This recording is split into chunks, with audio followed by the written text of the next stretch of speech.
Hello সোনামণি, এখন রাত হয়ে গেছে।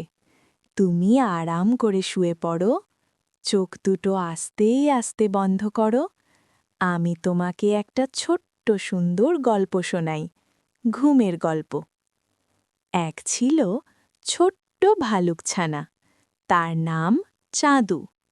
চাঁদু খুব ভালো বাচ্চা, কিন্তু রাতে ঘুমাতে একটু কষ্ট হতো তার। একদিন চাঁদু তার মাকে বলল, মা, ঘুমটা আমার চোখে আসে না।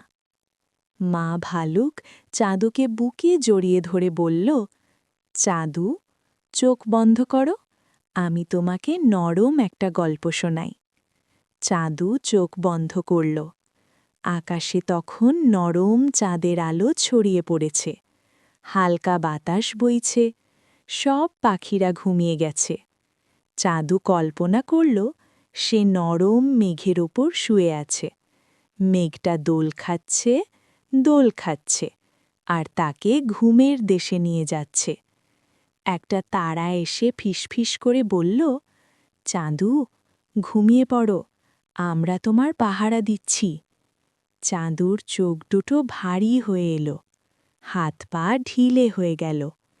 তার বুকের ভেতর শান্ত একটা অনুভূতি। মা ভালুক আস্তে করে চাঁদুর কপালে চুমু দিল আর বলল, শুভরাত্রি আমার সোনা। চাঁদু তখন গভীর ঘুমে মিষ্টি স্বপ্ন দেখছে, আর তুমি সোনামণিও এখন ধীরে ধীরে ঘুমিয়ে পড়ছ। ঘুমিয়ে পড়ো। সোনামণি, যদি গল্পটা তোমার ভালো লেগে থাকে তাহলে সকালে উঠেই লাইক বাটনে ট্যাপ করতে ভুলো না। আর প্রতিদিন নতুন নতুন ঘুম পাড়ানি গল্প শুনতে সাবস্ক্রাইব বাটনে ট্যাপ করে রাখো।